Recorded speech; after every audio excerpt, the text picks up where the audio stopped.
In a world that's always screaming for more speed, more noise, more hustle, it's just so easy to feel completely lost. We're told the answer is out there somewhere, right? But what if the path to clarity isn't about adding more stuff, but about stripping it all down to what's truly essential? Okay, let's get into this. We're going to unpack this idea of finding your way through simple, intentional living. At the very heart of this whole philosophy is one simple, profound instruction. We're not talking about a frantic sprint, but a steady, intentional walk.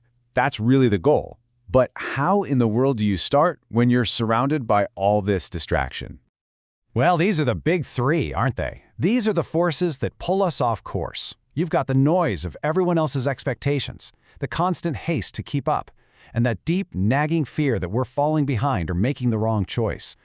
It is an absolutely exhausting way to live. But underneath all that static, there's a quiet truth just waiting for you. It's a more grounded, a more centered way of being that doesn't require some big performance or some impossible perfection. It's this little signal that starts to rise up from inside of you when you finally give it some space to breathe.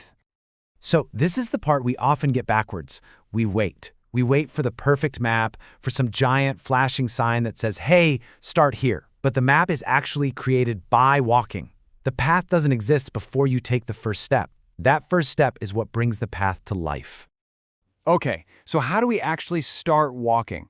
This is where it gets really practical. The material we're looking at gives us a framework of 3 core pillars to help us take that simple, intentional action. Let's break them down. Look, these aren't complicated life hacks. They are foundational, real-world practices: authenticity, service, and passion. Think of them as anchors. When your inner world feels totally chaotic, these are the actions that connect you back to solid ground from a place of truth. Okay, Pillar 1, be yourself. The core idea here is that life responds to honesty. We spend so much energy performing, putting on this polished, perfect version of ourselves for the world. But that performance is exhausting. When you just let yourself be plain and sincere, the world actually recognizes the real you, and things start to click into place, kind of naturally, without all that forcing. Pillar 2, service. And this isn't about some grand, heroic gesture. It's just about offering what comes naturally to you, where you are. And psychologically, this is so powerful. It breaks that cycle of anxious self-obsession because it shifts our attention outward. It reminds us that we're connected to something so much bigger than our own problems. And finally, our passions. So often we dismiss them as just hobbies, right? Luxuries for someday when I have time. But this perspective is a complete game changer. Your passions are signals. They are your internal guidance system, pointing you toward what makes you feel alive. They're not random, they are essential directions. All right, so we have those 3 external actions.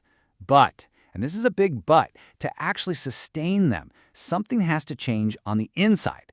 This brings us to what is maybe the most critical part of this whole philosophy, the inner shift.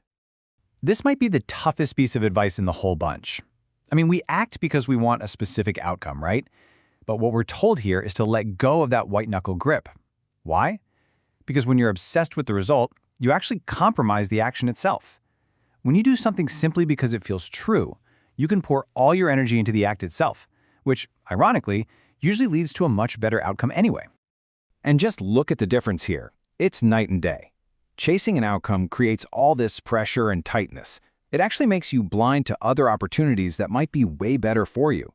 But following that inner feeling of truth, that leads to openness, grace, and clarity. You're not trying to force a door open, you're just walking through the one that's already unlocked for you.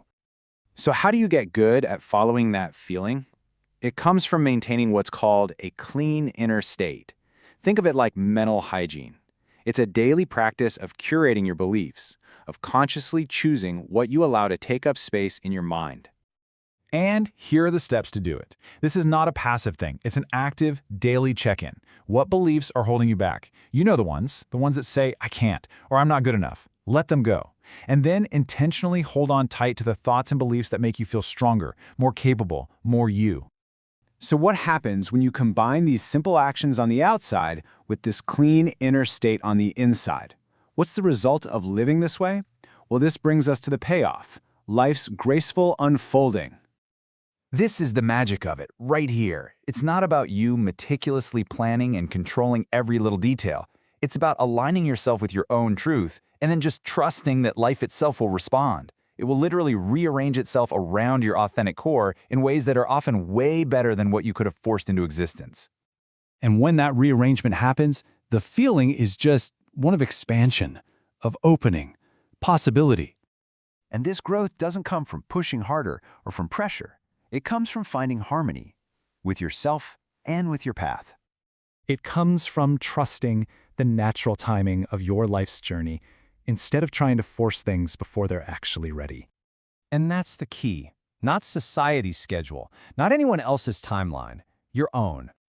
So in the end, it all comes back to this: a simple, powerful instruction. Just keep taking the steady steps forward and stay open to how the journey reveals itself. Let go of that need to know the entire route before you even begin. And that leaves us with this final, essential question, because this isn't just about understanding a concept, it's about actually applying it. So, what is it for you? I'm not talking about the giant leap, not the 5-year plan. What is the very next simple, steady step you can take today? Don't miss this. Click the link in the description now to get your copy of The Truth About Life You Were Never Taught. It might just be the missing piece you've been waiting for. If this resonated with you, be sure to hit that like button, subscribe, and ring the bell for more insights like this. See you in the next episode, and thank you for watching.